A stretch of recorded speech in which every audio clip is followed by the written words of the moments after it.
What's going on, everybody? This is Preston here, and this is the Buffalo Bills versus New England Patriots regular season finale game review. And this was a game that we didn't have anything to lose. Like, just we were resting our starters to get ready for the playoffs. So yeah, we lost 16 to 23, but I don't mind this one, guys. I don't care. I don't really care. This was like a preseason game, guys. We rested our starters.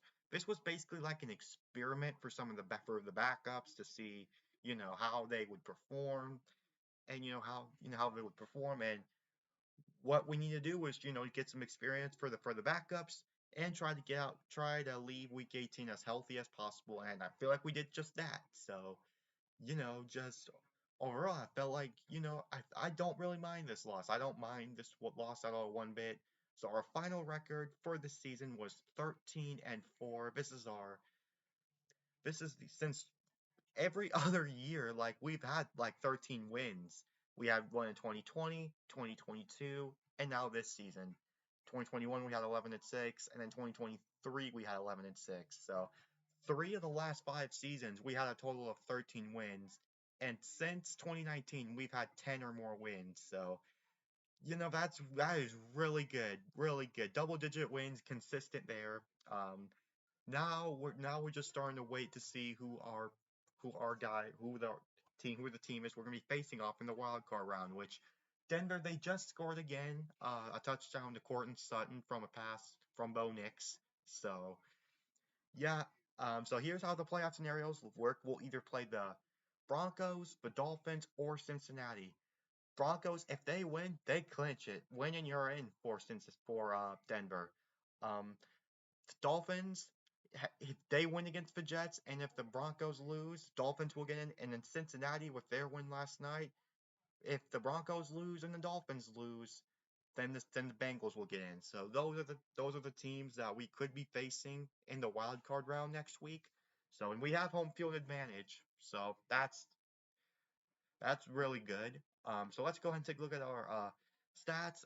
Mitch Trubisky, Josh Allen, he only played for a snap to continue his consecutive streak. He has 115 consecutive game streak. So that's, I believe, the longest in the NFL currently. The next closest was Jared Goff. So yeah, Mitch Trubisky completed 15 out of his 21 passes, 101 yards, one touchdown pass. The other quarterback, Mike White, I believe he's just recently signed. I'm not sure if he was recently signed, but I think he was.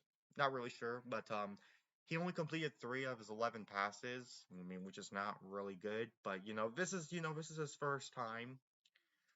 So yeah, rushing yards when it comes to running the football, Ray Davis, 15 carries for 64 yards. James Cook broke that 1,000-yard record, and he broke 16 touchdowns.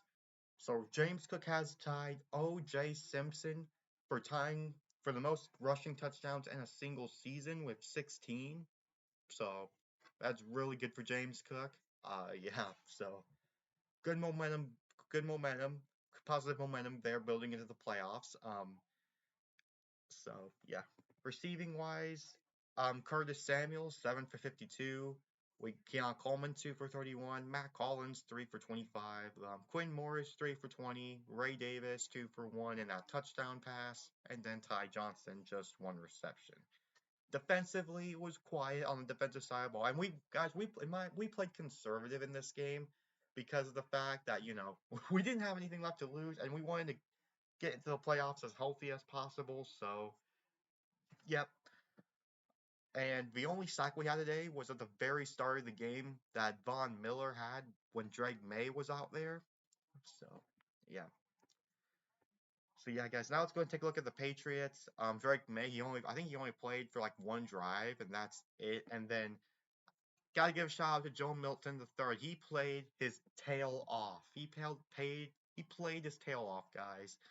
22 for 29 passes, 241 yards, one touchdown pass. So yeah, no interceptions, but I believe he did fumble the ball in the second half. So yeah. So receiving wise, Kayshawn Boat. I'm sorry, I can't really pronounce his last name, but he was balling out balling out, especially with that 48-yard touchdown pass. Yeah, Joe Milton, man, he played, like I said, he played really great. He went outside of the pocket, evaded pressures at times. Like, he looked like a starting quarterback out there. So, yeah, that might be having teams, looking, to get him, or him if he's wanting to stay in New England, which I believe he is. Yeah, might have a chance for being the starter. So, yeah, he had a rushing touchdown. Joe Milton did, and then Kayshawn had a touchdown pass. And then on the defensive side of the ball, they didn't really do that much, but so yeah, they really didn't do much. Tyler Bass, he did miss an extra point, but other than that, I believe he made all of his field goals. He did miss an extra point, but he made a field goal. So yeah, I mean, other than that, that's all I could really say. We played conservative. We wanted to, we wanted to gonna rest our starters, of course, and our play calling conservative because like we want to save our stuff for the playoffs. So I don't, like I said, this loss, I don't mind. We don't have anything left to lose. We don't have anything left to lose in the when it comes to regular season. Now it's on to the postseason. 13-4 record to finish it off. Um, so yeah, now we move on. Now we start the playoffs, either facing the Broncos, the Dolphins, or the Bengals. So it's either those three teams. Guys. So yeah, that's it, guys. That's it. Other than that, yeah, there's nothing really much I could say, guys, because we didn't play our starters. This was just like a preseason game. So it's on to the playoffs. So hopefully we'll have a chance hopefully we can get to the Super Bowl this year. Hopefully we can. I'm optimistic about this team, but at the same time I do have some concerns. So I'm going to talk about in my playoff predictions video. So that will be out on Monday, which will be out tomorrow. And anyways, this is Preston signing off. Peace out.